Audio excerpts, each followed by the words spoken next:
Can you see me? Okay, yeah, we're live. We're live. MTK's off camera, but hang on, we're trying to hang on, give me a second here. I just admitted your other user in here. But okay. All right. Hold on. Okay, hold on. Wait. Oh fuck. Okay. Okay. Bro, like I see. Oh Okay. wait. Hang on one second. One Oh, second. wait. Hang on. One second. One second. We're doing this live.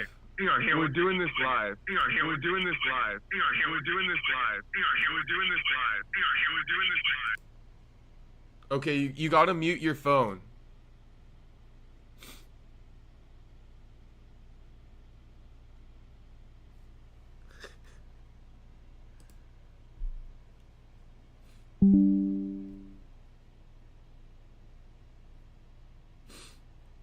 My boy's running push-ups for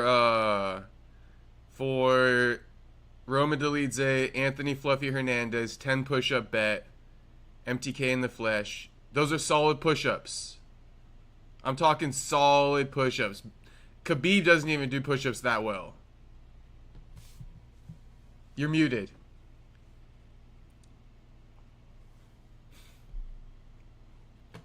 Okay, so let's kick this one out. Let's kick this one. Let's kick you here. Don't report. I'm a man of my word. Man of your word. There we go. Let me just reframe you up in here. Man, that was a great way to get the show started. Oof. Those were Hey. solid push-ups. I had to give you credit there. Those Anthony were Hernandez- solid. Anthony Hernandez is that dude. Yeah, he did him dirty. He did Dolidze dirty. He did everything I was hoping he would have done to Brendan Allen. However, it's interesting to see when fighters kind of go through this, like, okay, they gotta win, but did it really? That's what was my thing before. I wasn't. I was like more disappointed with him and Brendan Allen, but here, super impressed. Mm-hmm. Like, And apparently he was agreeing with some of your sentiment. He voiced it more than once after the fight. He's like, "Look, I was pissed off about that performance with Brendan, and like that's why he saw me do Dolidze dirty out there. Like I was injured against Brendan. I was on did outclass antibiotics. Yeah, and he's like, I knew I had to make a statement, and I did. So we disagreed a little bit, but it turns out Fluffy, if you would have told Fluffy that, he would have been like, "No, I'm with you. Like I agree with you." And you know what? It's interesting because I felt like in that fight he outclassed Roman on the feet, right, and on the ground, bro. He just was on him, spinning with him, on top of him, not giving him an inch to breathe. He did not. His game plan was crazy. You know what I thought was crazier? Oh man, let's not even talk about your boy Eric Nick Sick. This Hey, you see everybody's catching on now. bro, this shit's You see everybody's catching on now. it's I don't either he's picking the wrong fighters to train, or he's just a bad trainer, or it's He's a a bad combination trainer. of the. I think it could be a combination of both, bro, because it was. They said Anthony Hernandez, like, actual training camp and coaches are not like nowhere near like what these other guys have, in Or the at US. least what they make up Nixick to be, right? Right. So like I mean, who is Anthony Hernandez's coach? They're all no names. I can't even name one. You know what I mean? Like, he's not going to some gym. He's Like, not in you a know, name brand gym. I don't know That's the what name of his gym. That's what he's super like under the radar. Mm-hmm. You know, and he's getting these wins, and so it makes me question. And even like it makes me question. Like, okay, like Carlos Freitas is a good example. What do we see like without the weed? Mm-hmm. Like we're like, if he gets in that top 3 position, I want to see him cut everything.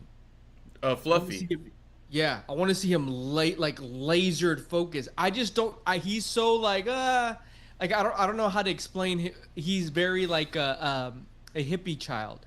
Yeah. You know, like whatever kind of comes.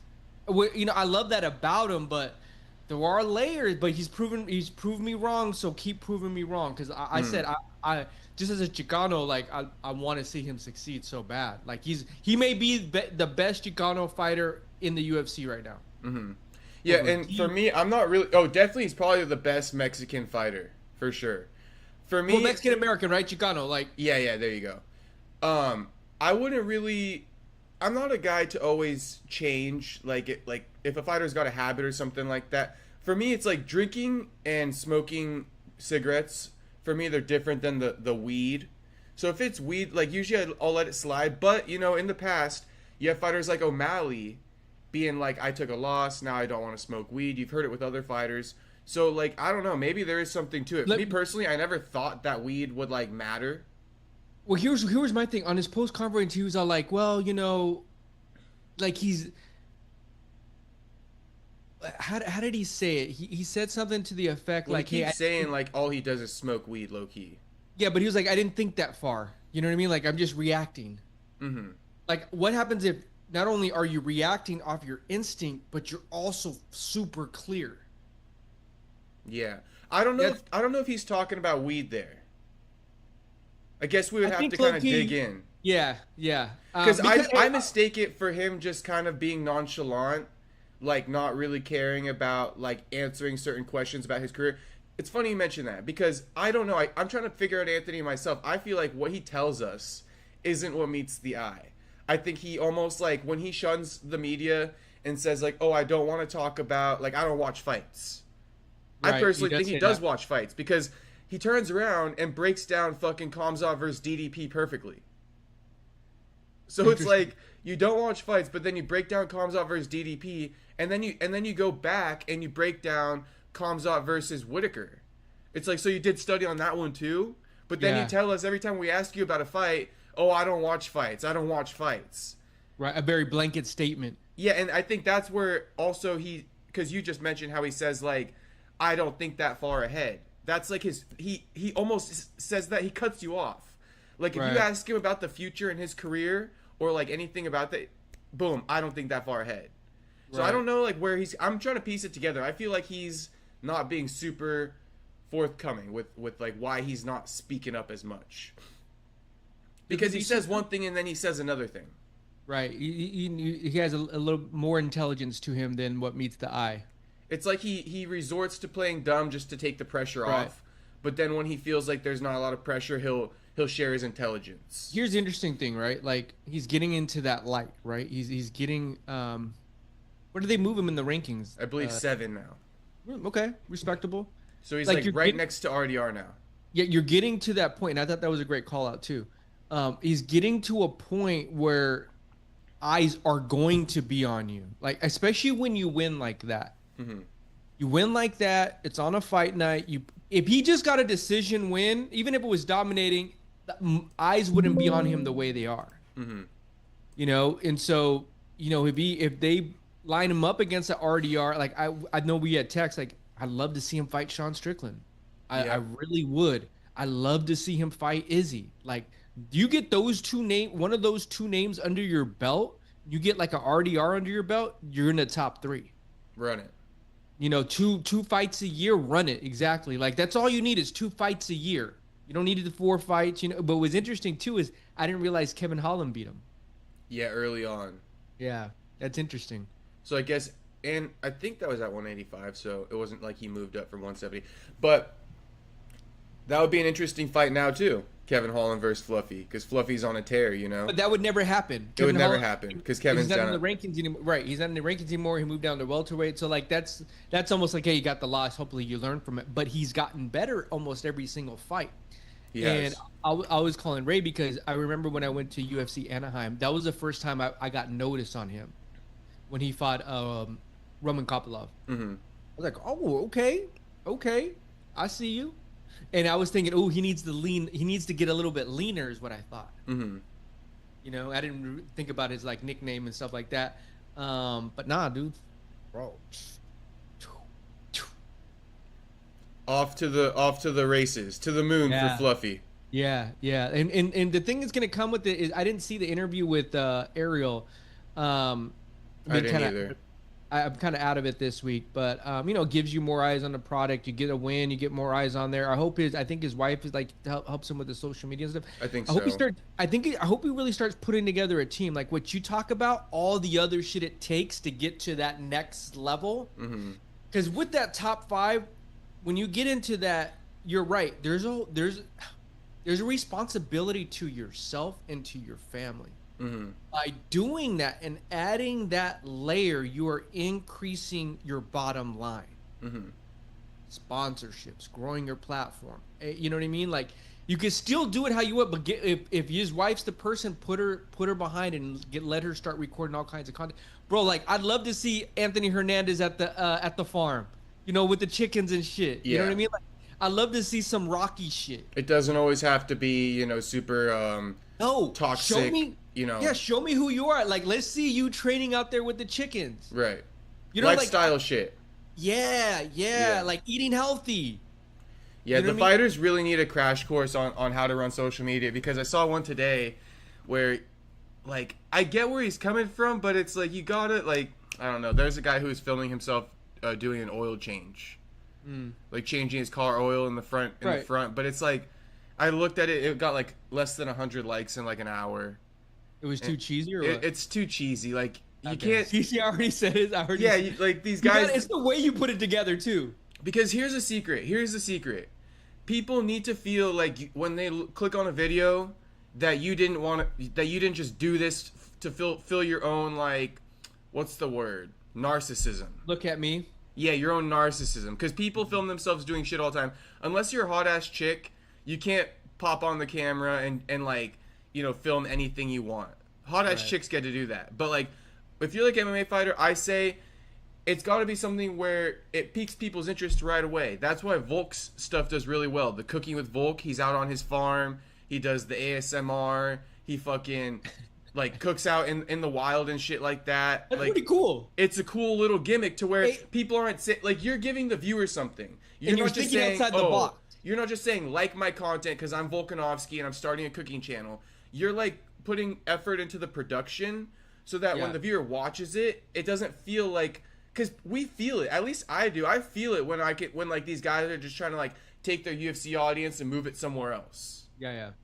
Well, and you have to think outside the box, right? You have to, like, create your own gimmick. You have to have something that's gonna, you know, enticing to build an audience up. That is super cool. I like what you said. Like, that was the first thing that rolled up. Oh, cooking outside. I like that. Let me fucking check that out. Or also, you kind of go with the demand of your fans.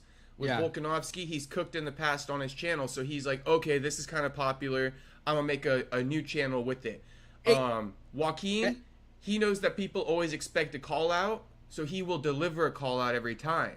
You know, you give the fans what they want. I'm gonna give some more juice to add on top of this. Yeah.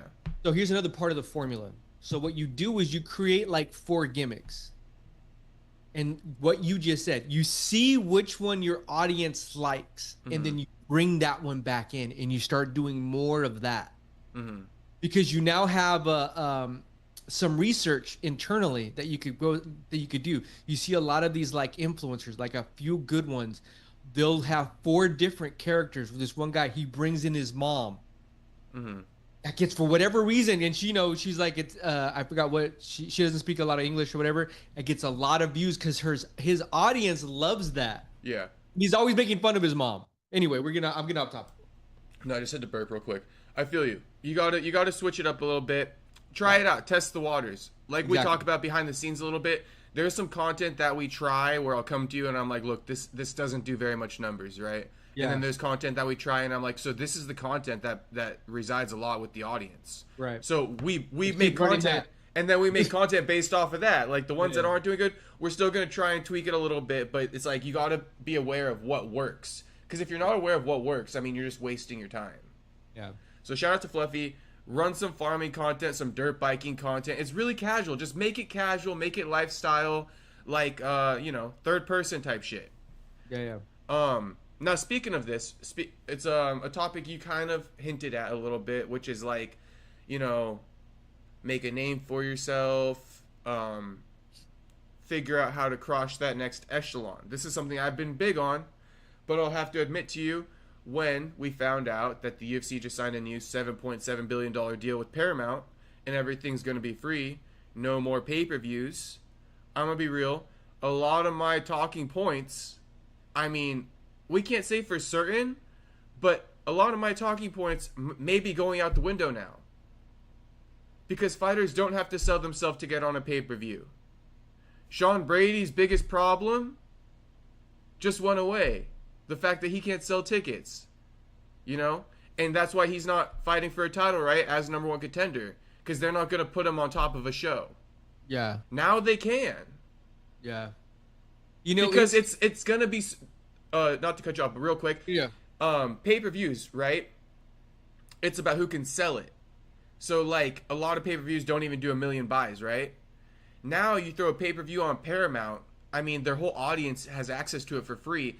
You have to imagine that everything UFC puts on Paramount, especially the number cards, are doing, like, multiple millions. Because it's free. There's no paywall anymore. Mm-hmm.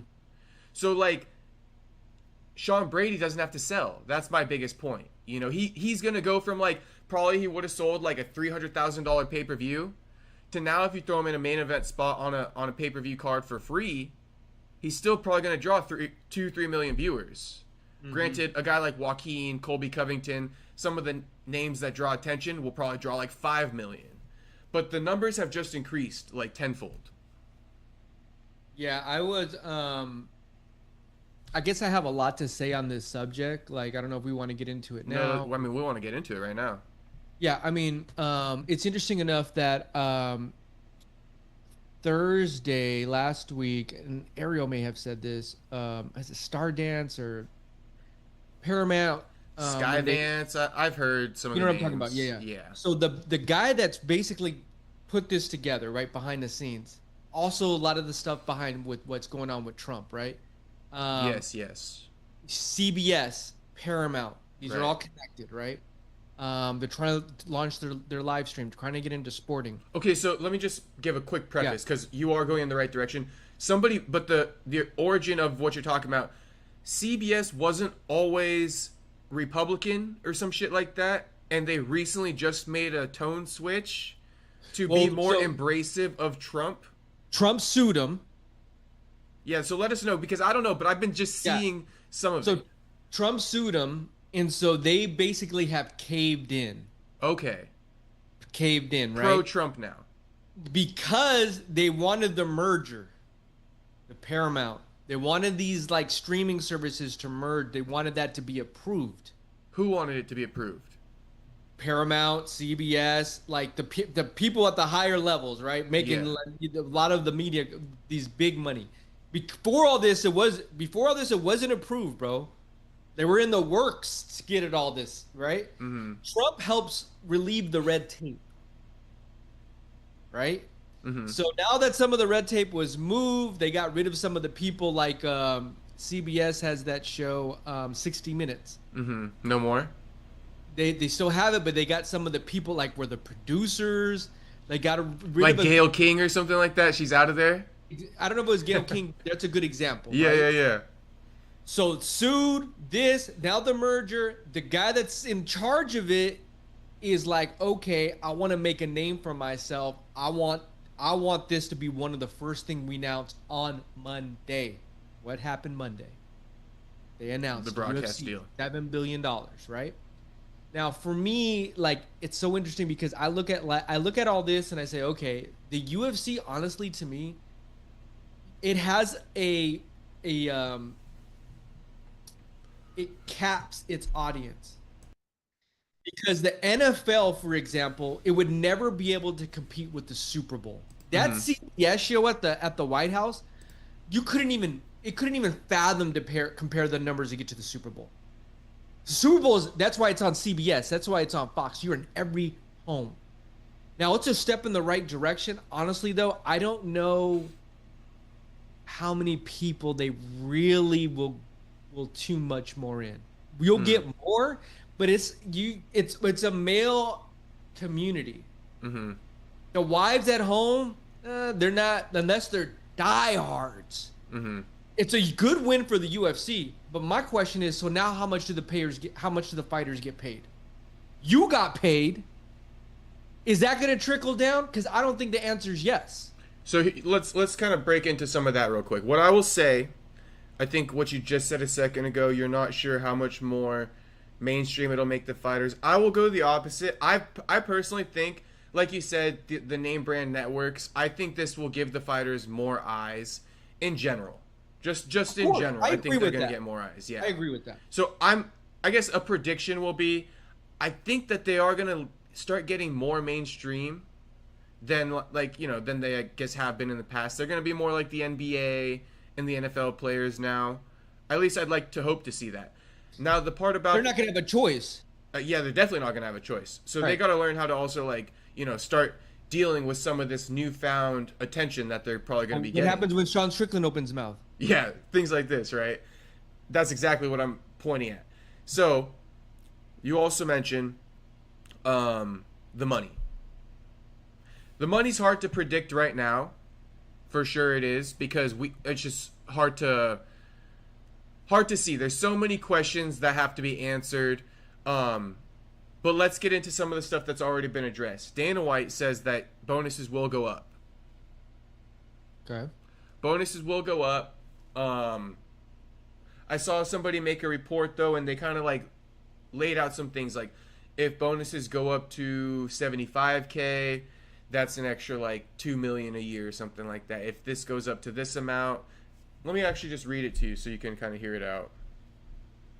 Because the way they did this, spoiler, is they show all the increases the UFC could make, right, for fighter pay, and then it shows a net revenue share of less than what they've been sharing without this new merger.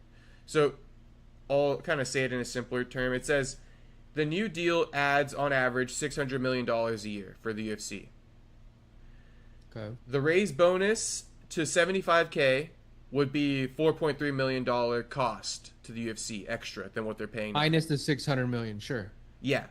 And then you would take minimum payments. I don't know what the minimum is now, but if you make it 14 and 14, then that'll add another 10 million more to the UFC's cost, right?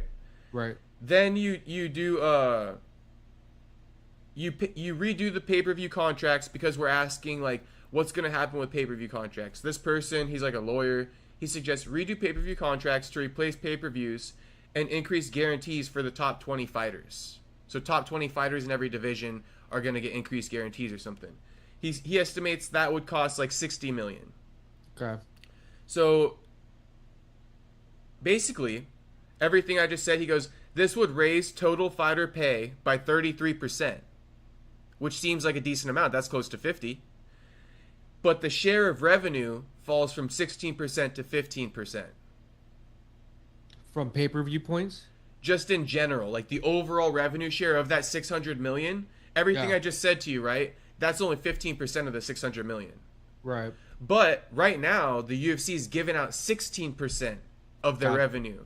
So it's like they're gonna. Looks good on paper. It looks good on paper. They're gonna make it seem like they're getting more, but they're really, in theory, getting less for the worth of what the whole company is. Right. And so you gotta look out for stuff like this. Now, this is just a rough estimate from this guy. I'll give him a shout out. Hey, not the face. John S. Nash on X.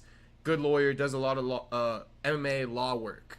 We need to get him on the show. Definitely can do an interview with this man. That'd be cool. Yeah, we could talk about some of this fighter pay stuff, since he seems to have all the answers. Because I didn't think too. So what it does is it open up all these other doors, right? You're gonna have to come up more PC. The UFC is built on you could do whatever you want. Haven't considered that, but you're right.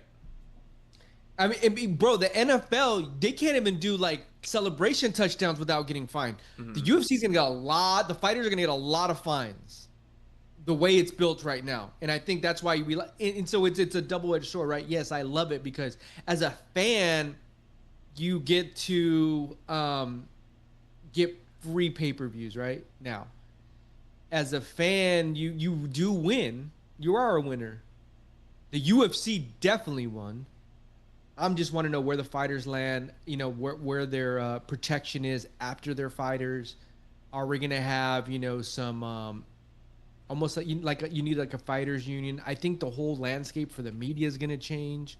And I say that in meaning like if you go to NFL games, you go to NBA games, you have the actual journalists in that city like rampant, right? Mm-hmm.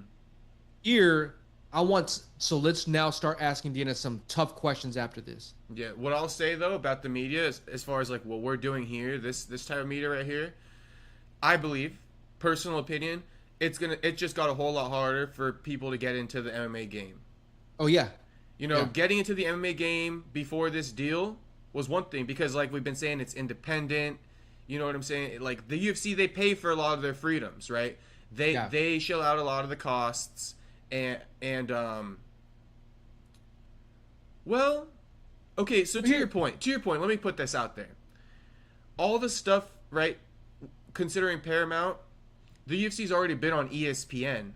Mm-hmm. And then when Sean Strickland says shit, I guess the catch is that the press conferences aren't on YouTube. So are the press conferences going to become televised too or not? I guess that's a question. I don't think they'll do that. Well, because if it's not televised, it's not too much different than the situation they have now. And if Sean Strickland goes against the gays, it should be fine. Because you know what I'm saying? They've been signed to ESPN. I was almost going to agree with you, but then I was thinking about ESPN and shit. So, okay, so here's interesting. Like, let's say like the NFL, right? When they have their press conferences, they're on YouTube, but the NFL will fine you if you go out of pocket. YouTube or not? I think because NFL, they let their sponsors on. The sponsors, it all plays into effect. And then you hear a guy like Dana White, he says, if you're a sponsor of us, you can't tell us what to do. Yeah, so I mean, it's gonna be interesting. In beginning of 2026, we'll have a lot of these. You know, I think mid first quarter, we'll have a lot of these questions answered. But it is interesting. It's a very interesting deal. The number one thing I would say was, I want to see the fighters get paid. If that's the case, let them see some of this money. Let them get some of the rewards of this because that's who's going out and putting it on the line. Yeah. So okay, let me give you my opinion about the fighter pay real quick, just because it has to be discussed. I personally think. Now, I said I don't know any facts. This isn't definitive. But I do think it just got hard for fighters too. I feel like they're not going to get like the money that they're seeking. Like you say that you think that this is going to result in more money for the fighters. And I think it's going to be harder for the fighters. Now they don't have to do anything to separate themselves. Now they don't have any bargaining tactics. You know what I'm saying? Like now it doesn't matter how much you sell. I mean, maybe we are making too much of it because as I'm saying these things out loud, it's like, okay, you say something like it doesn't matter how much you sell, right? But then take this. Take a Joaquin Buckley, take an Ian Gary, then you take a Sean Brady. You're telling me they can't come to the table and tell Dana White that they still draw more numbers than Sean Brady? Mm-hmm. Because that is a talking point. I've been kind of subscribing to that talking point.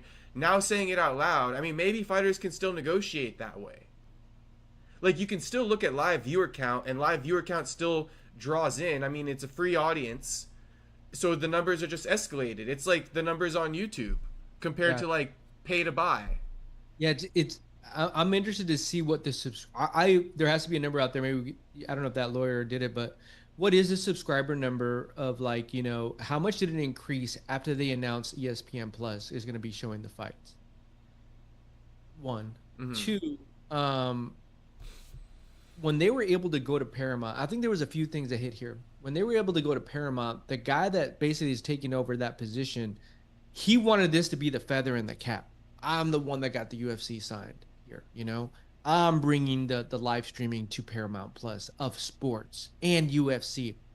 UFC on the flip side is able to go to Paramount and be like, look at how the lineup is structured. They have a great structure. UFC fight nights, pay-per-views, What are some of the other things they do?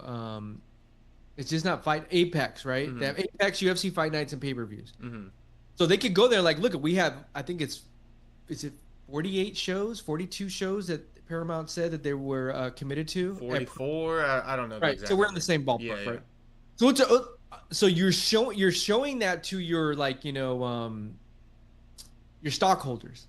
We just signed this up. We're gonna have 42 live events on our Paramount Plus to roll out the year. Which looks great. It really does look great. I'm wondering now, how many people are going to pay for this subscription to go to Paramount Plus? So is that going to be 100,000 new people, or is that 1 million new people? It's going to be, I believe, in upwards of 1 million for sure. Think so? Yeah, I mean, the way I see it, it's okay, Paramount Plus is the new one, that's where I'm going.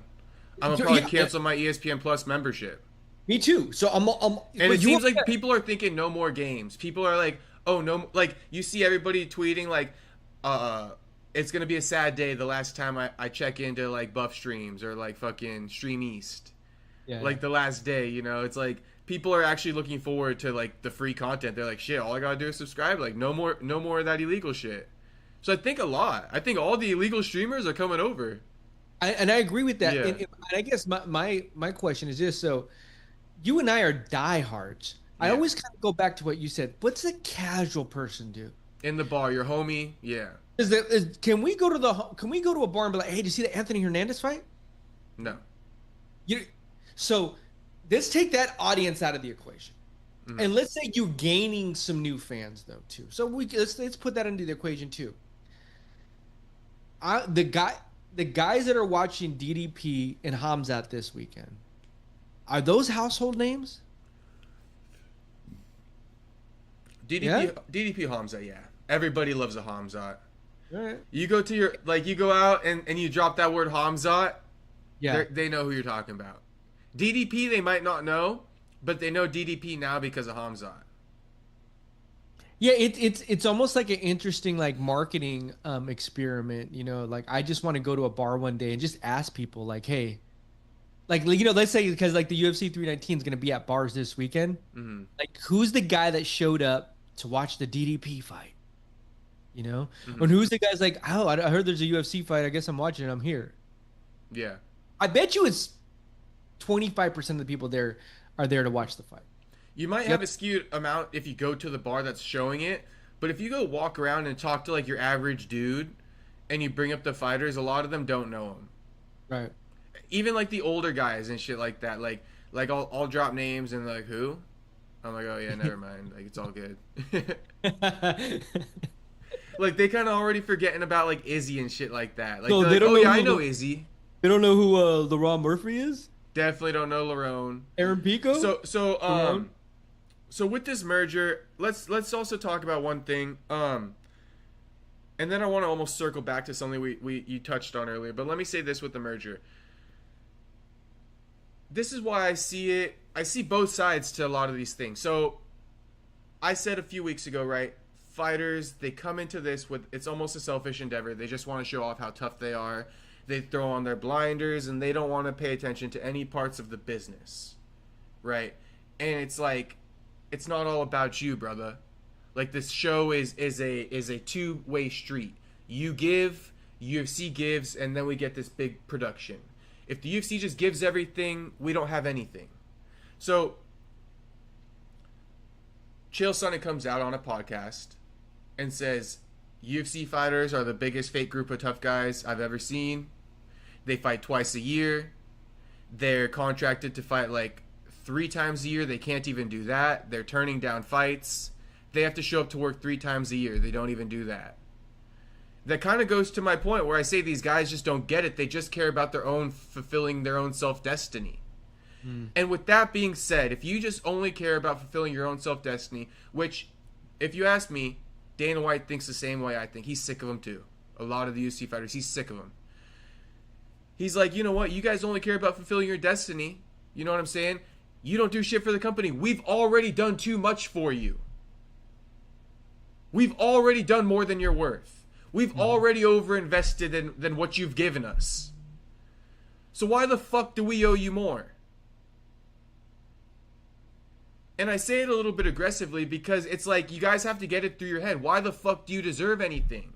Just because you stepped out there and you want to fight on this platform that the UFC created that's able to give you guys millions and millions of views? It wasn't always like this. You didn't build that.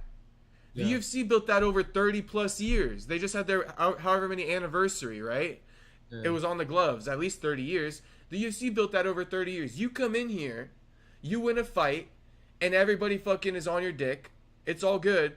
But then you start sipping your own Kool-Aid. You start turning down fights because you want to, like, fucking protect your record and shit like that. And the UFC says, hey, hold up. All the shit I did for you, and you get a fucking win? You start sipping your own Kool-Aid and you don't do shit for us? So, like, I get both ways. Like, if these fighters don't want to fucking pay attention to the system, right? A lot of those fighters are the first ones to start tweeting out 150K bonuses, 150K bonuses. Mm-hmm. Bro, you ain't been doing shit, and you're the first person to ask. Like, at least let Max Holloway, Joaquin Buckley, Ian Gary, like, the guys who have respect on their name, they can demand stuff, they can ask for things. But to make a blanket statement like these fighters just get something, they be stinking up the fucking show half the time. And that's not trying to be offensive, but it's just like the entitlement, in my opinion, from a lot of these guys is crazy. I mean, these guys go get a $50,000 bonus and go buy cars and shit like that. Yeah. Like, bro, invest in your career. Like, these guys just think that they've made it. They want to show, they want to be that image of a UFC fighter that everybody thinks, which is rich and famous. And honestly, that's not what a UFC fighter is. 90% of the UFC fighter roster is not rich and they're not famous. Yeah. Well, yeah, I mean, because you got the gram, you know what I mean? But you know, I don't know if you have anything to say about that, but that's what I would say. Like, I personally don't know how much these guys deserve off of this new deal. They stink up the show a lot of the time. They stink it up. I'll say this. Been bashing a little bit here for Paramount Plus at UFC. I'm excited to see what happens. We'll get some free pay-per-views. Do you think they deserve? That's what I'm asking you. Do you think that they deserve, like do you think it's too much of a liberal approach, or do you think it's like? No, I do, because I mean, they're still going out there and, you know, they're fighting one of the most this is the gladiators of our time at the highest level. 2 fights. I'm fine with them fighting 2 fights. If you want more money, that makes more room for the other guys, like the Kevin Hollands in the world, the Carlos Freitas of the who's hungrier. Now we get to see who's hungrier. You want the 2 fights, cool, because this dude's gonna go do 4. Yes. Okay. So pause real quick. So these guys you just mentioned who are moving the needle, because I've had this is something that occurs. Okay, now I'm not even realizing. I'm realizing. And Joaquin did it too. I'm realizing this now, mid conversation. So this is part of the problem. You get the guys who move the needle, the ones you named, Kevin Hollands, Joaquin Buckley, right? They're the ones moving the needle. They're the ones who deserve extra special treatment, in my opinion. The 100%. Ones who, because if they weren't in there, the needle's not getting moved. And that's the same thing. Like, I used to work at fucking UPS, right? And like, you gotta sort the boxes coming in. And what they do is the ones who suck at their job, right? They give them the easier spot because they suck.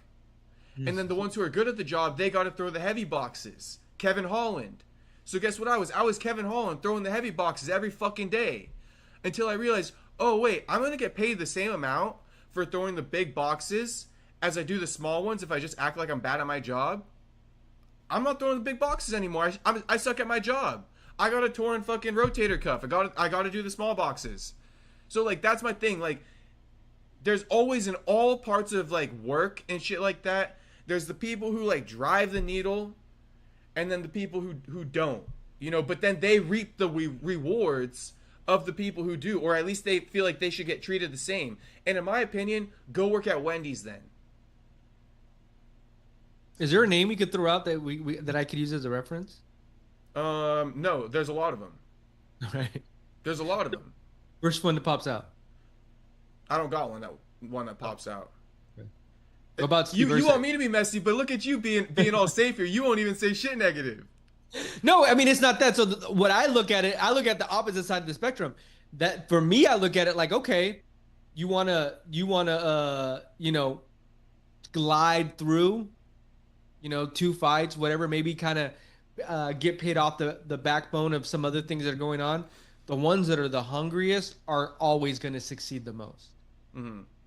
So those guys that are seeking the 4 fights are going to get paid more at the end of the day because they got 4 chances to get a fight bonus. They got 4 paychecks at It's the 4 end. checks. Yeah, I feel you. Not only that, they are more good graces of the UFC. If they're good, they're climbing the ladder. Mm. They're putting them in a position, and if they're great, they're putting themselves in a position to go in the top 5, the top 3. Mm-hmm. Then they kind of can take a step back and take a look at where everything is at and be like, all right, here's a bigger question. If you're a champion, is 2 fights enough? The Islams of the world. I mean, to some degree, I think if you're a champion, 2 fights isn't the worst thing in the world. Fighting every 6 months, to be honest with you, you're fighting for 5 rounds, big training camps, injuries and fights. Circumstances could permit that. So we could go back and say something like, every fighter minimum 4 fights a year if you want to stay on the roster. But how does that make sense? Because this is an injury sport. So like if you got injuries, except of course, variables are going to come up, but you can't just do 2 fights a year. Yeah. The thing about the 2 fights a year, it's not that it's fine if you do 2 fights a year. I think the more underlying factor is they're turning it down. Like they can go show up to that fight and they're turning it down. They're politicking and shit like that. When it's like, I thought you're a badass. Yeah. It's a double-edged sword. They want both. They want to keep a winning record, but then they don't want to risk their spots. Then they want to get paid extra. And I do get the part of sales where it's because I was going to say, you're in sales. You should kind of like see where I'm coming from a little bit. Like the hardest worker gets it. And it's true. The one who fights, they get the extra checks anyway. So it doesn't really matter. And the ones who fucking skid by, they're probably going to get cut eventually. Well, I mean, like Joshua Vance, a prime example, fighting a lot. He got to reap the rewards. He's the number 1 contender. Yeah, for sure. I mean, he literally willed him way there. He literally willed his way to there.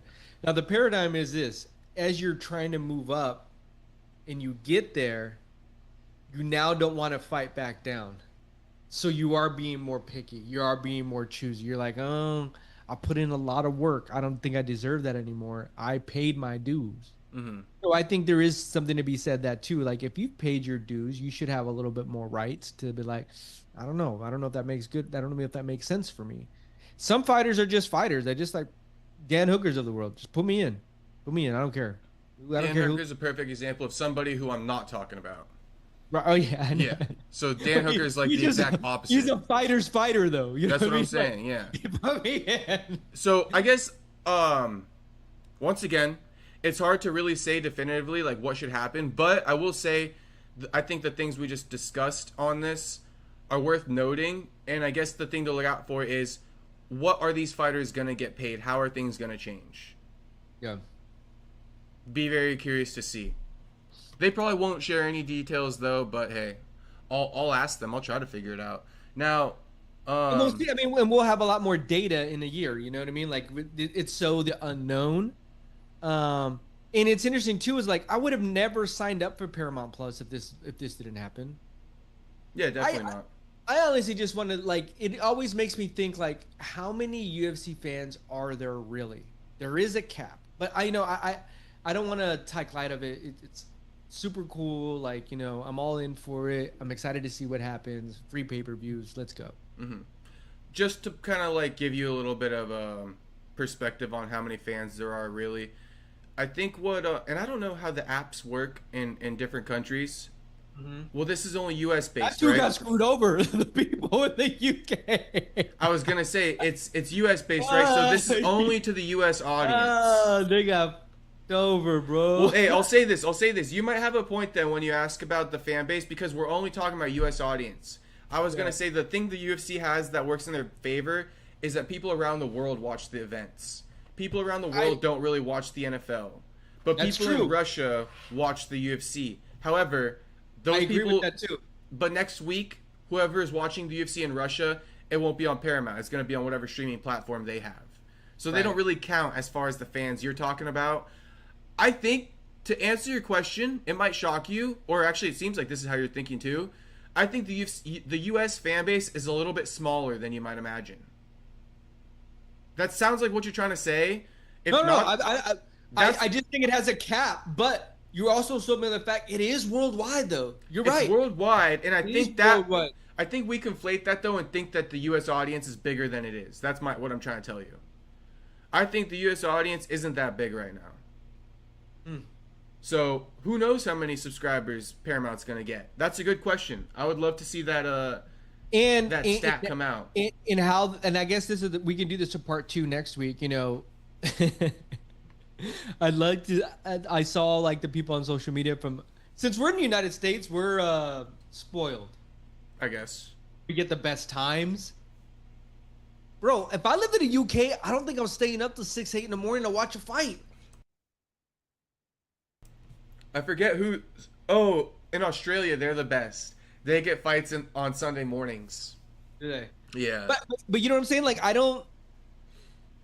If you lived in London, would you stay up till 7 in the morning to watch a fight? I don't do that when because we get that once in a blue moon here, right? When it's like in China or something, I don't do it.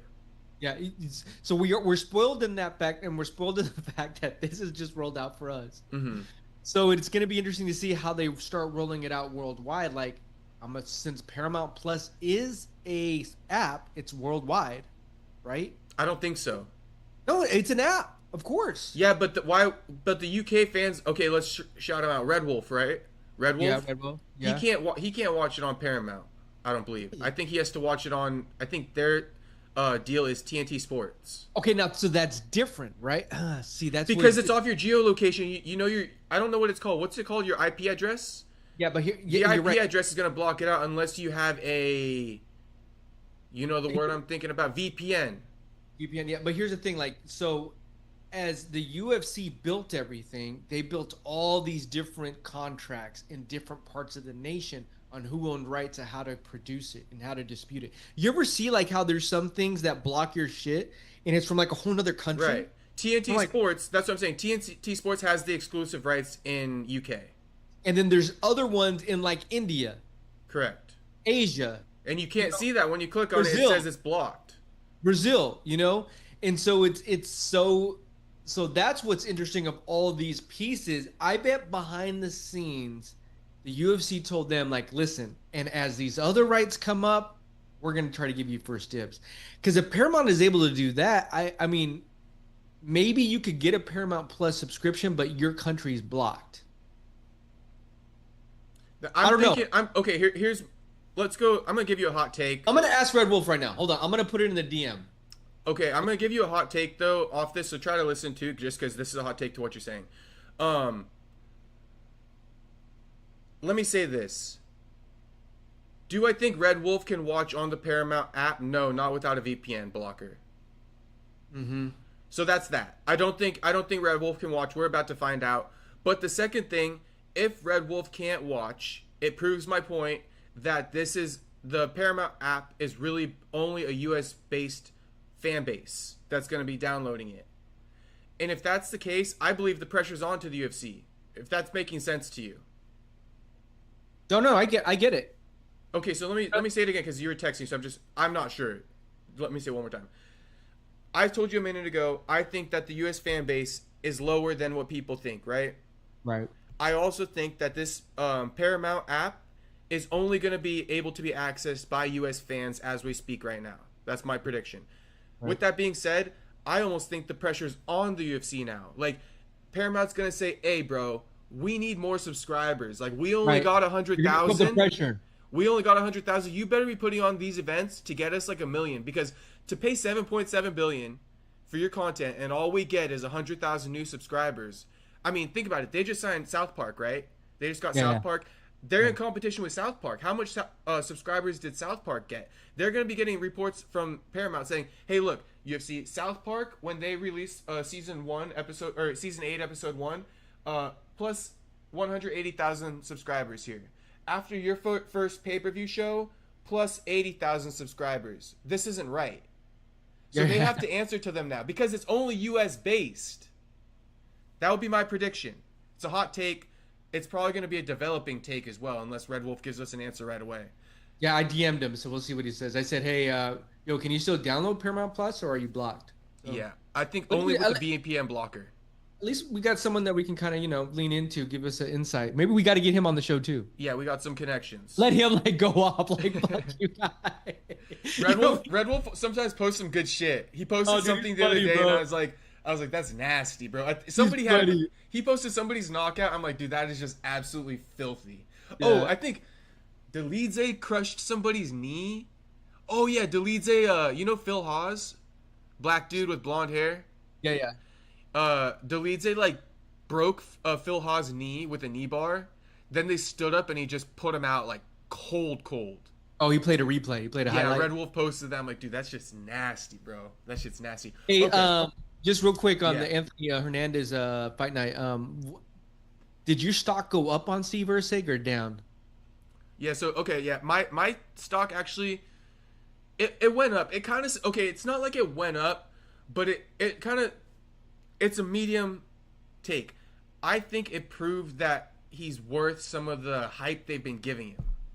If he weathered the storm, right? If he would have gotten dropped and then lost that fight, it would have been like, see, all that title shit was premature, right?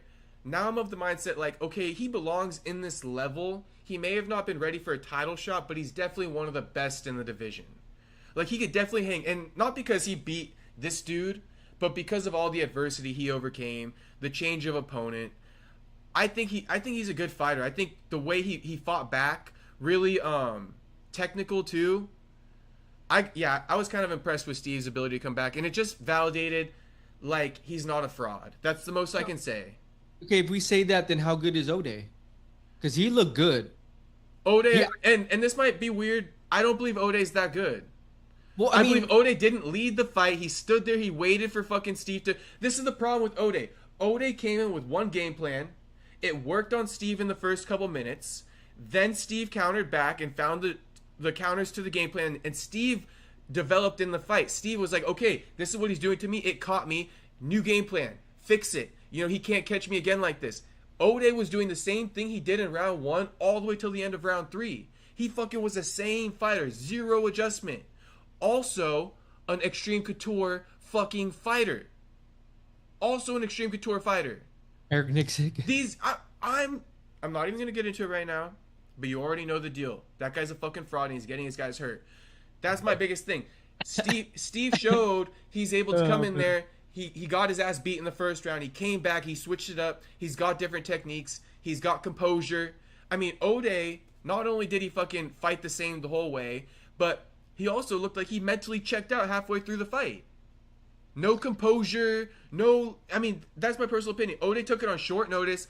I don't really, I respect it, but I don't respect it at the same time, because these guys who come in on short notice, they're free rolling. It's a free roll. Right. You're playing with free money. If I win, house money. Yeah, house money. If I win, then I just beat this great guy on short notice who didn't even get to prepare for me. I wasn't cutting weight. You know what I'm saying? You're coming in off a way positive situation. And then if I lose, what did Ode say? He's the first person to go on social media. I already read his tweet. He's like, not bad for 5 days notice. Yeah. Bro, get the fuck out of here. We're not going to do that. Well, here's that. At least I'm not. Here's the flip side of it. Okay. I get you. I'm picking up everything you're putting down, and I agree with you. All right. I would say this, it was, to me, it was disappointing to see a ranked guy not just roll through Ode. Like he didn't dominate him. He won. And I think he won, what, 2 rounds to 1? 2 rounds to 1. He lost the first round. He almost got knocked out. But I'm giving him a little bit of leeway because the short notice shit. I don't count that because he didn't get to prepare as much. And I'm cool with that too. But he almost got out. It was almost done. If Ode was a little bit cleaner, a little bit crisper, it would have been over. Bro, there was a moment there. I was like, whoa, this could be just over right now. Kudos to Steve Erceg for catching his composure. There was a few times, too, in the second round, I thought, oh, my God, he's going to clip him again. What are we doing? It felt like Ode was a step above him on the counters. That's because he wasn't fucking throwing first, though. Okay, but I agree with you. The fight IQ then stepped in, right? And I thought to myself, was like, ooh, like, man, you're a ranked guy, and you're fighting down in a level competition. It would have been so disheartening if we would have rolled in here and he lost to him. I don't know what do you even say at that Well, point? I would have been saying he was kind of a fraud and he didn't belong in the title shot in the first place. And that's why when I would have done that, I got to give him his flowers for winning. You know what I mean? And pull him back out of it. And I give him his flowers for having the fight IQ. I agree with you. Like, hey, this isn't gonna work here. We cannot. If we keep going this way, I'm gonna get knocked out. I'm gonna lose this fight. Because if that happened to Ode, right? Ode showed the inability to evolve in the fight. So if Ode got dropped early in that fight, best believe Ode's getting knocked out by that same punch a couple minutes later. Yeah. Steve didn't because he made the adjustments. Yeah. No. And so, like, that was my only thing is, like, I just, I wanted to see the Anthony Hernandez Steve Erceg. Mm-hmm. You're not alone. You're not alone. I've seen some other people kind of saying they're a little disappointed in Steve. Let's say this to give a little bow tie for Steve Erceg, if you'd like to. Let's give him credit and say, show out in the next one like Fluffy did. Yeah, got to show out. Sometimes shit happens in one fight. Show out in the next one and prove your mettle again. It'll make this win look even better. Because before this fight, I would have been like, give him like a Joshua Van. Right. And now I'm like, I don't know. You have any ideal opponent or no for him? What about the winner of this weekend, Kai Asakura versus Tim Elliott or some shit? Yeah, I like that. There's probably a few names I could probably throw out there. Charles Johnson gets a win. Maybe give him the Charles Johnson too. Okay, yeah. Steve Erceg versus Charles Johnson. Not bad one. And Steve Erceg's that guy. Like, what I do like about him, he's a fighter. Put him in. Yeah. Steve wasn't one of my favorites going into it, but low key, like right now, like I fuck with Steve. I'm gonna be real. Tatsuya Taira I wouldn't mind watching that too. Yeah, Taira versus Steve. I think any of those Japanese guys, the one I just named too, Asakura, if he wins this weekend. Yeah. And so Steve Erceg's a guy that the UFC could be like, hey, we want you to fight down. And he'd probably be like, all right, put him in front of me. We'll see. Yeah, because he's not picky. Fighter. Yeah, he's not picky. And this is what I'm saying. Steve Erceg, he's the opposite of the fighters I've been talking about earlier. Yeah. I'd rather do that. I'll say the fighters I'm not talking about, give them shine versus fucking give clout to the fighters who fucking be ducking shit. So Steve Erceg is one of them who I'm not talking about. He deserves all the money, Steve Erceg. Guys who just show up and fight, It's not that hard. Show up and fight. Yeah, I was going to say this. The Angela Hill fight, it kind of, I thought she tried her best. The homegirl was just younger, more athletic. She looked like she had a, there ain't no, oh yeah. Sorry, go ahead. No, I was just going to say, like, age, father time, is undefeated, and I think that she tried her all. It just was not enough. Mm-hmm. It's a younger, better athlete. Yeah, I feel you. I was gonna say there ain't no way you watched that fucking fight, but then I remember. No, I know because I remember Angela, so you definitely watched that one. Yeah. Shout out to Angela. I took a little break on that one, but I'm gonna leave it alone. I'm just saying. That's why I'm here. Yeah, That's why. So MTK got his take. Okay, let me bring some attention to something real quick. Serious matter. The Korauken Hall tragedy. Let me put my leg down just to be a little bit more. Yeah. So when I saw this, I wasn't too aware of it. So break it down for me. Okay, so one boxing event, August 2nd, basically 2 Saturdays ago, 2 Saturdays ago, 11 days ago, so a week and a half. Boxing event in Japan. 3 men from the same event end up in comas. 2 men die after brain operations from hematomas. 1's still in a coma. We still haven't heard an update on when he's coming out. A little bit more to the story because I went back and rewatched the fights because this shit's crazy. I had to see what happened. The one where, one fight, both guys fought to a draw. So nobody got knocked out, but after the fight, they fought so hard that both of them ended up in a coma and one of them died. Wow. Then the other one, he got knocked out. And basically, from what I watched, he got killed on the spot. It was that bad. Stretcher out of the What's the weight? What weight class was this? I didn't check the weight class, but they seem kind of light. People are calling in weight cutting issues. Was the gloves too light? like what was going on here, steroids and shit. But this guy got punched like dead, no joke. That's crazy. Like when he was getting carted out, big hematoma on his eye, just like unconscious. So, rest in peace to those fallen warriors. There's been a lot of talk about it, just to kind of like share some, like I kind of said, the gloves, weight cutting, steroids. They're also saying these guys are inexperienced and they're just throwing them up in here in pro fights. Like these guys don't have much pro fight or amateur experience, and then they're getting thrown into pro fights. So, apparently something needs to change in Japan, but I just wanted to bring a little bit of attention to that. Rest in peace to those guys. Yeah. The craziest thing too, the two men who died, right? They fought each other. They fought each other previously. Before this fight. Yeah, before this fight. So they had different opponents, but before their fights, they fought each other. Oh, I see what you're saying. And now they're both dead. Wow. Yeah, it's super like tied in. That's crazy. Because when I was scrolling on one of their Instagrams, like looking, I scrolled like further down, and then I see him standing next to the other guy who died, and I'm like, oh shit, they're facing off. So then I look back, and that was like 6 months ago. So they fought 6 months ago. Man, that's tragic. Tragic. And if you haven't seen these fights, you can go watch them. I actually rewatched it on my channel, so you can watch it here, or you can look it up and watch it. 12 rounds each. Wow. And that's why they're saying, like, in the U.S., 12 rounds is championship, but these guys are early in their career going 12 rounds. So there's some stuff that's kind of being called into question right now. Are they just swinging? Bro, the dog fights, bro. Like, okay, you know how I talk shit on Rebovics and shit? Yeah. Bro, I would never talk shit on a dog fight like these. Like, these guys stood forehead to forehead, banged it out for 12 fucking rounds, barely took any back steps. I will say this, if you want a reaction, that's the thing about boxing. From Muhammad Ali, George Foreman, that's always been like, bro, that's too much. We're really damaging these guys, you know, the head, and look at, these are like ultimate results right here. Yeah. Devastating results, you know, and I think there's something to be said, like it's something needs to be looked at within the rules across the board, because you can't go 12 rounds like that. No, I feel you. It's tough. And then you need to at least be at a really high level to be able to like defend yourself better. I think these guys weren't at the highest enough level yet to be going 12 rounds like that and just taking shots for 12 rounds. Yeah. If you're going to do it. But yeah, I mean, there's a lot to it. Like when you mix in a lot of the factors, the weight cutting, then you have, you know, bigger gloves and shit like that. You got the hand wraps.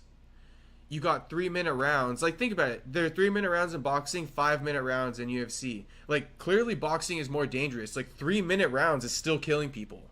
Like, maybe it needs to go down to 2 minutes. I don't know. But I kind of agree with you. The amount of punishment you can take in boxing is somewhat, like, unhuman. They've set it up to where, because you're only punching to the head, right? It's mostly to the head and body. In UFC, you could do takedowns, leg kicks. So the amount of damage you take is distributed evenly. But in boxing, it's literally like the waist up over 12 rounds. Like, imagine being able to isolate on somebody for your head. And think about it, 12 rounds, right? That's 36 minutes. The longest UFC fight is 25 minutes. Yeah. So, I mean, technically, if you do cut down a minute off of every round in a boxing match, it's still going to be, it would be 24 minutes. It'd be like a minute less than a UFC fight. So maybe they need to do something. I agree with your point, and they've set up boxing to where these fighters can take too much punishment, unhuman-like punishment. And I don't mean to overreact, because it's not like a fighter dies every weekend, but this shit happens, and I think happening like 3 times in one night is proof that something needs to change. Muhammad Ali is proof that something needs to change. One of the greatest of all time. I mean, yeah. I mean, this isn't just been like just today. You know what I mean? We're talking about decades of this, you know? Yeah, I feel like a lot of people didn't bring too much attention to Muhammad Ali. There's a point. I think Muhammad Ali, maybe it's been propaganda. Because it's old news now. You know what I mean? They also make it out like it was Muhammad Ali's fault. He fought because of the rope-a-dope. He gave himself CTE. Yeah, but I mean, bro, back then they were going 15 rounds. Yeah, for sure. bro, they were the wars him and George Foreman had. Like, bro, there was a reason why we saw the end result of where they were at, and when it got to a certain point, you know, a lot of these fighters, especially those old school fighters, it's new school too. Like, bro, the damage they put themselves in is crazy. Like, they need to cut that down from like 6 rounds, championship rounds, 7 rounds. I don't know. Yeah, we don't need 12. Especially the even number is retarded too. Like, at least go down to 11. Like, the even number results in draws all the time. You feel me with that? UFC's 5 rounds. Yeah, I love that format. You need an odd number. At least take off 3 minutes. Can we do that? Right. Like 11 minutes or 11 rounds and 9 rounds. I would love to see that. Yeah, I'm looking more like 7-9. Yeah, whatever the case, that's fine too. You mentioned Muhammad Ali, so I just wanted to say one other thing about that. Floyd Mayweather, that's why he was a big advocate though about, you know, not taking headshots. And I think a lot of fighters ignore that, and maybe it's just been like suppressed or something. But, you know, to your point again, you're giving good points, like Muhammad Ali and shit like that. I think he traumatized a lot of fighters from that Floyd Mayweather generation, Canelo generation. Canelo's kind of old now. And it's just good to kind of remind fighters, like, you know, because it's kind of a lost, I think, concept of today, the whole CTE thing. We talk about it a lot, but a lot of other people don't, you know. So I think a lot of fighters should always be, and that's why I talk about don't get in wars, Revovics, and all these guys, and the way fighters should train should be to protect themselves, you know. And sometimes I don't think that's happening, so I guess it's just a friendly reminder. I mean, super friendly. Yeah. That's one of my biggest things though. Like, it's the art of hitting and not getting hit because of the risk everybody takes. You feel me? Yeah. What do we got next? I got like 10, 15 minutes. Okay, let me just do so quick update. I'll give you a quick update. I spoke to SD Dumas today. Okay. We did an interview. He's in good spirits. He's been seeing some of the clips that I made. So I was talking about he needs to go train with the pros out in Florida with Phil Rowe and shit. He went and did that. That's why I hit him up. I'm like, yo, you got to come on. Like, you went out to Florida. Like, you did what I said you should do. We got to have you on. So he's in good spirits. He's training. He did like a week or 2 in Florida.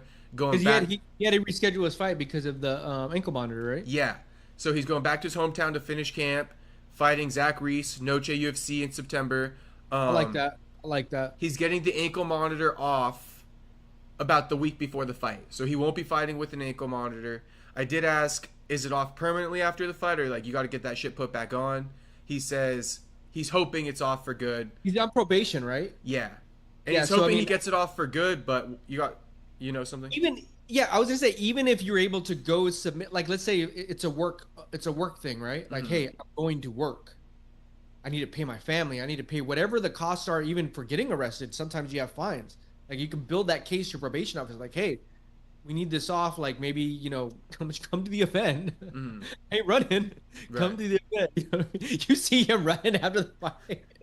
Seriously, they're like, hey, if you run too, we'll catch your ass. We'll fucking charge you up for more shit.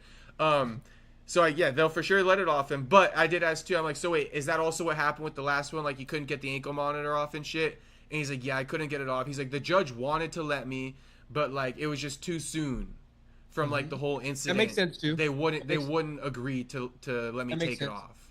Yeah. So that was that. I said though, I'm like, but you were also down to take that fight with him. Like, you just got out of jail like fucking like weeks before they gave you that fight. Like, you didn't think that shit was premature? And then, I mean, to his credit, I was impressed. He's like, nah, dude, like, this is my job. Like, I gotta show up. Like, no excuses. Like, I'm coming in. I also have locked back in, and I feel like I found myself, so I'm ready to go. Like, they called. I felt like I'm ready to go. I'm going to answer the call. And it's almost like it's like, well, let's sign the contract. We'll try. Yeah. Oh, I do take it off. Shit. It might not work if I do, but I'm going to sign this anyway and make it look like I signed it.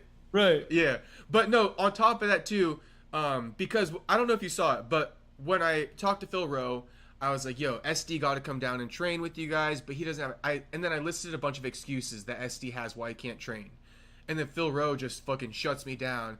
He's like, bro, I don't give a shit. Nobody gives a shit. Figure it out. Right? True. And so I posted that. SD saw it.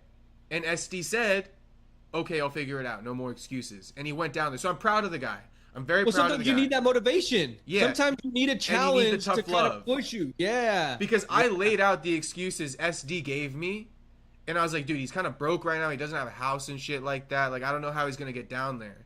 Feels like, fuck that. I don't give a fuck how he finds his way down here, but he better find his way down here. Hey, you find a way. You find a will, there's a way. You know what I mean? And I think that was enough for SD to say, all right, bro, enough with the excuses, man. Like, I'm going to go down here. Even if it's for a week or two, it's better than nothing. I tried. And he was on this out of spite. Like, you know what? All right. Let me pull up. Yeah, let me pull up then. Shit. Yeah. But he also said, to just conclude it, and then you guys can tap into the interview sometime this week. He was also like, if anybody takes the constructive criticism he gave me or Joaquin gave me personally, they're dumb. Because I took that and I listened to it and I you know what I mean, respected it. They're my peers. They're in the sport I'm in. They want the best for me. So I'm going to take their advice. Constructive criticism. I'm coachable. Yeah. So I just want to put that out there because people throw, SD like he's a dumbass, a lot of shade. a fuck up. And so I just want to, hey, everybody's got two sides to them. Yeah, last topic of the day, BJ Penn, back in court with his mom. I could play you the little news clip I found on Instagram. You want me to play it for you? Okay. Yeah. Okay.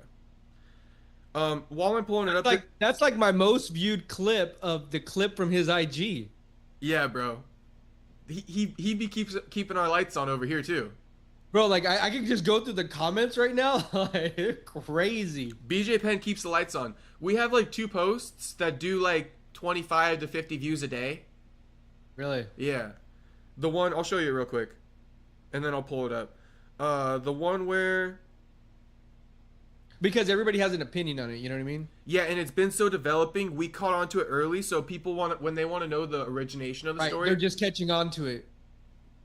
The one where BJ posted the hidden recording, it gets in the last 48 hours, it got 50 views. Mm. So it's just been getting views and views and views. 2.5K that one has. Okay. Here's BJ Penn in court with his mom. Before I open this up, I just want to say he's in here about the restraining order. His mom claims that he has Capgras syndrome, which is a syndrome that you believe your family is imposters.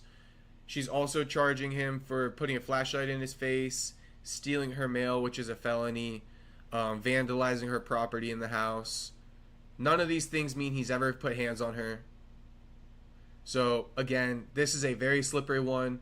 You're going to have a lot of people saying, she's setting BJ up. This is textbook set up here. Stole my mail. Put a flashlight in my face. Textbook, right?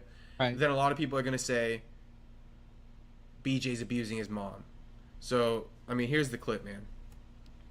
And former first ever 2-division champion, BJ Penn, he was back in a Hilo courtroom this afternoon defending himself as his mom sought to have a temporary restraining order that she has against her son extended for a year.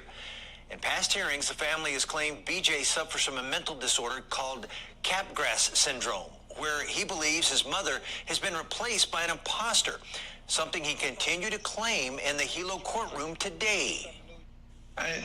This isn't something where I'm like, yeah, right on.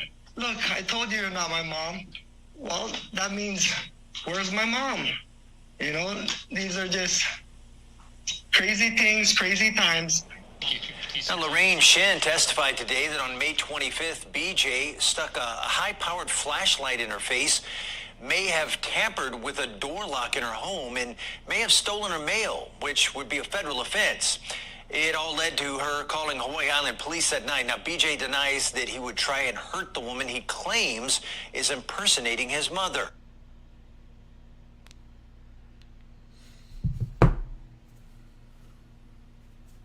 Listen. We've covered a lot of this story, right? I'm just glad they're in front of a judge right now and he can hear this. I believe they said they're supposed to get a blood test, right? They've talked about it, but that wasn't in this video. But that's been of the discussion. Right, I get that, because the judge, now that the judge is hearing all this, everything we've seen online, and it's actually in a courthouse in front of a judge, and he's explaining to the judge what he thinks is going on. Let's just get to the base of it. Is it his mom or is it not his mom? Because if we come back and they do the blood test and we find out it's not his mom. Insanity. It'll be Insanity. crazy. The courtroom is gonna fucking explode. Now, if they come back like, no, it is mom, I'm like, all right, bro, what's going on? BJ's fucking insane, yeah. Yeah, what's going on? We need to get you some help. Like, because we can get 2 answers resolved. Easily. That need to be resolved at this stage, because this has been going, a year?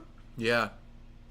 I think this was all started too because BJ Penn broke into the house after he got in the restraining order. His brother found him, and then they called the cops. Yeah. Right? And then you get broke in through the window or something. But I think the restraining order came after that arrest that he posted, where he was laying in the bed, and then he violated it. Yeah, but I think he would. But he broke in the house before.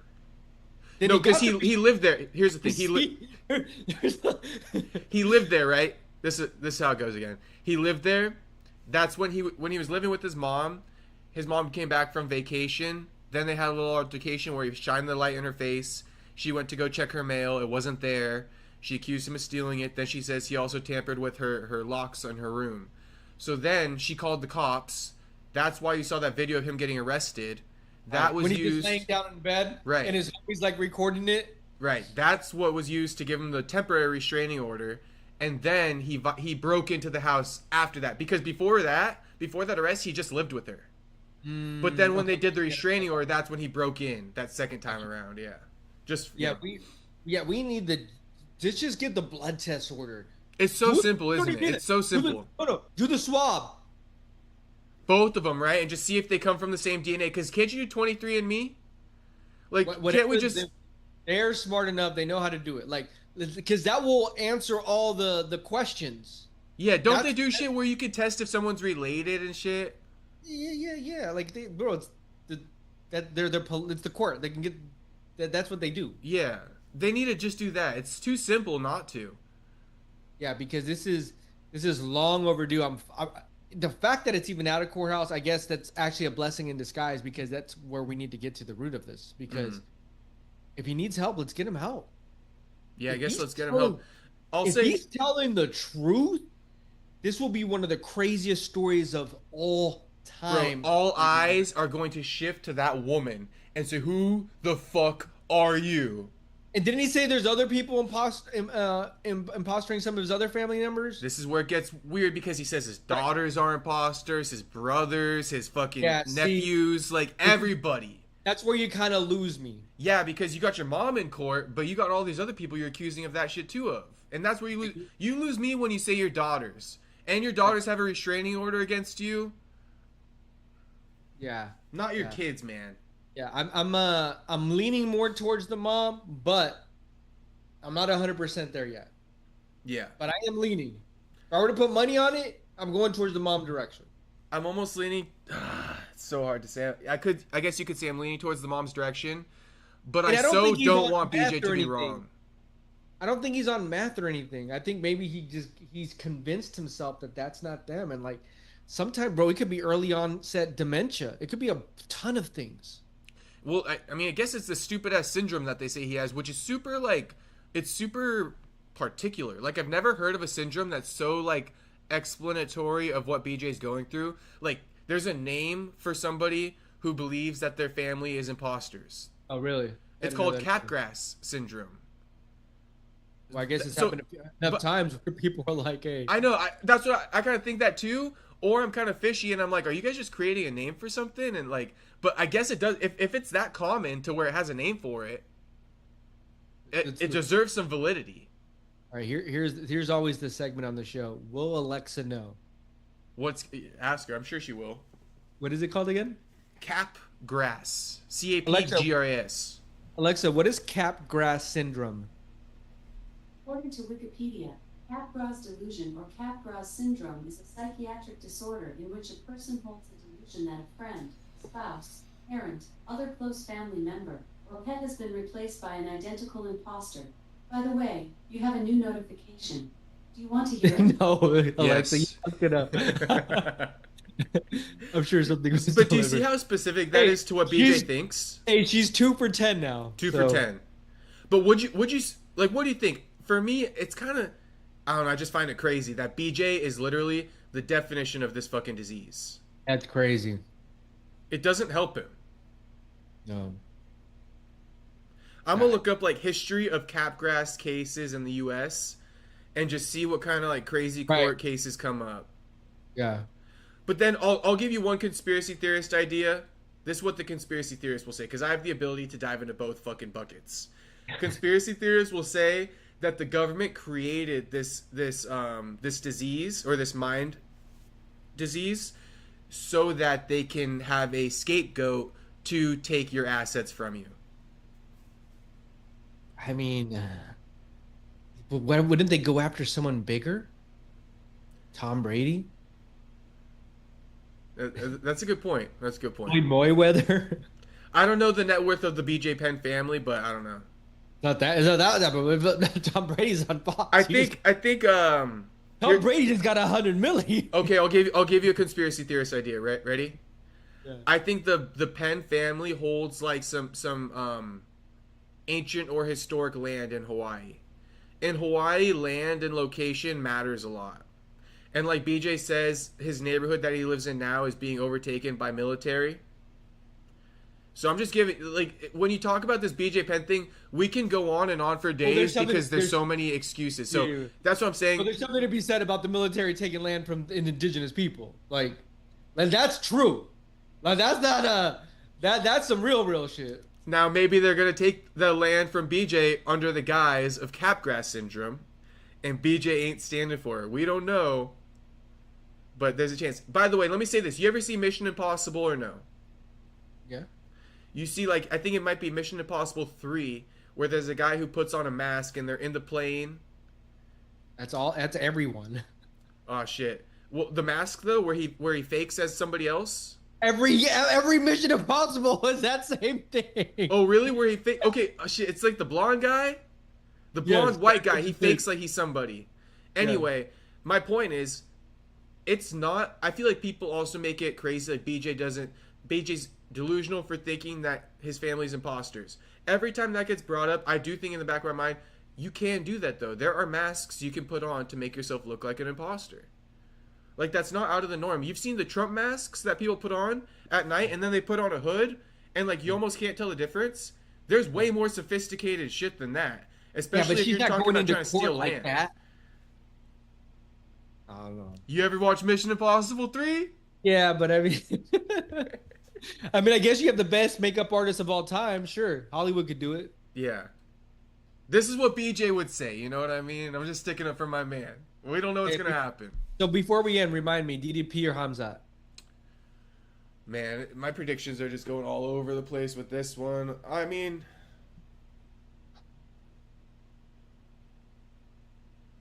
in my head, every time I'm seeing stuff, I'm thinking this. Damn, Khamzat's really gonna fuck DDP up, isn't he?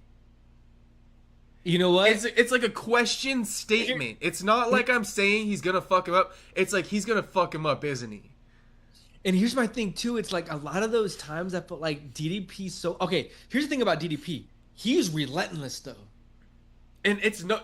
Yeah, I know. That's what I'm saying. He's relentless. He's just doom, everything on all aspects. That's why I do like him as a fighter because of that. Because he's just nonstop. If we see a Khamzat match that intensity, watch out. Let me paint a scenario real quick. Yeah. Because you say the forward pressure, right? DDP forward pressure. Charles Oliveira forward pressure, right? Against Ilia Topuria. That non-stop forward pressure. Could Khamzat, Ilia Topuria, you know what I'm saying? Like, could Khamzat do to DDP what Ilia did to Charles? Because, hear me out too, right? You remember in that first round where Charles goes for a takedown, Ilia dumps him, then they get up, boom, that knockout happens. Imagine a scenario, first round, Khamzat, boom, takes down DDP. They get up, DDP charging, boom, puts him out. Could you see something like that? Yeah, with that forward pressure, right? I see what you're saying. Yeah. To really counter it. Yeah, really counter it. Yeah, I just don't know. I don't look at Khamzat like a boxer. Me neither. But the only thing I see though with Khamzat is he's almost like so basic with boxing it works. The guy just throws straight punches down the middle. You know what I'm saying? He does wing shots, but a lot of the early shots he throws are just straights down the middle. And DDP, you know, he's winging, unorthodox and shit. So I'm not saying DDP is going to get his ass knocked out by any means. I'm just saying the style matchup is kind of similar to the Ilya versus Charles style matchup. The more I kind of like analyze the fight. Yeah.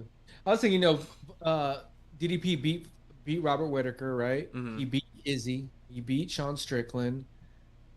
He's definitely earned to get out there, and in his relentless style has got him there. You know, this is supposed to be like the boogeyman, right?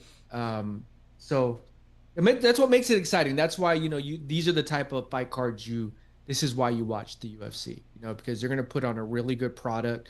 All the fights are, stacked. I'm interested to see that Chase Hooper fight. One of my circled cards or fights of the night on that card. Let me ask you this: the Chase Hooper, I was just writing it down too. The lightweight, because I kind of wrote down the welterweights. You still have Kevin Holland in the top 20 for welterweights? Who did he lose to? D-Rod? Yeah, I'll keep him up Oh, there. D-Rod. Yeah, I'll keep him up there. You have D-Rod then in the top 20? Well, D-Rod's in the top 15. Off that Kevin Holland win. Yeah. That deserved. So Chase Hooper, is he in the top 20? He just beat Jim Miller. Does he beat Esteban Ribovics? Yeah. Okay. Yeah, he does. Give me Outclasses Ribovics. He shows him how it's really done. Does he beat Zellhuber? Yeah, I think so. He gonna get there by the time. Let me say it like this: I don't know about right now, but if Chase runs it with Zellhuber anytime within the next year, and the longer time that it gets to run it, the better it is for Chase. Because he's so young. You feel me? Yeah. And Zellhuber, this is the thing. Here's something I'm gonna give you free game. You gotta look out for the guys. They fell off for me. The Ribovics and the Zellhuber. What I'm saying with Zellhuber in particular, you gotta look out for the mental midgets. There's a lot of mental midgets in the game where they got all the skills. You know another mental midget? This is the best mental midget there is in the game. Yair Rodriguez. He's great, but he's shit at the same time. You see how he loses to Volk, right? But then and then you see how he loses to Brian Ortega, Max Holloway, all these guys. But then he walks through the guys he could beat. He's a mental midget. So that's the guys you got to look out for. Not Ribovics, but the other guy, he's a Zellhuber, mental midget. Chase Hooper, you ain't never penetrating that mindset. And he's good on the ground. I'm telling you. And he's good on the ground. He got to that next level of like, okay, where are we at? See, like, I'm interested to see like if he gets a Grant Dawson. But let him get the win this weekend, right? Let him get the win this weekend. There was another fight on the undercard, on the prelims that really was screaming at me. Can you think of it? Shit. I could pull it up real quick. Yeah, it was I got someone here at the door. Let me go. Brian Battle, Norzaton. Oh, yeah, it's a good fight. Okay. Yeah. Now, I know you got someone at the door, so let me just tell you this. I got to tell you it. We got a response from the clip about, what's his name? Austin Bashi saying he's overrated and all that shit, right? Okay. Are you familiar? And this, shout out to him. I didn't respond to your DM, homie, but, I mean, appreciate you tapping in. Do you know Alex Behunin or no? No. He's one of the main guys who goes to the media days. Say hi. Come here. Well, we're gonna get one of the highness to say hi to you. All right, let's make sure she's in the frame. Hello? Hello. How's it going? That is. What's good? It's Laura Pretty Please from the Highness Podcast. Okay, that's it. She tried to take over, bro. Shout out the Highness Podcast. Tell her welcome. Hey, she tried to beat me up, bro. Yeah, that's the one who's coming after you? Yeah, okay, but anyway. Alex Behunin, he saw the clip. He's one of the main guys who goes to the media day. And I'm just saying. Okay, I see. I'm just saying, I told you, right? Didn't I tell you that, like, I thought those boys made it. And shout out to Alex, because I like Alex. I like his work. Cool dude. He's not one of the guys I shit on when I'm talking about the bad questions. But I'm just saying, like, think about it. They watch our shit. Right. So, like, people can say in the comments, like, oh, don't you want to be there? But what do you mean, do I want to be there? I'm making content that they're watching. Right, right. I feel you. I feel you. Yeah, so that's why. I mean, you guys want. I mean, I'm gonna leave it at that. But You made it. You made it. They made it. Keep doing your thing, bro. Keep doing your thing. I'm gonna keep doing my thing. Yeah. But I was just gonna say he was just kind of like disagreeing, actually, saying he thinks that kid Bashi is a star. So I'm not in the mood to really like go back and forth right now. But I'll just tell you that I think you're wrong, Behunin. I don't think he's a star, and I think time will tell. But it's all good. You're entitled to your opinion. He's young, so let's see where we're at in 6 to 12 months. Let's see where we're at. Facts. Yeah. All right, bro. Good show today. Yes, sir. You got the Heine podcast now, or what are you doing? Nah, she came to pick up some stuff that we had for her. Okay, for sure. All right, brother. Have a good night. All right, man. Peace out, dog. Let me end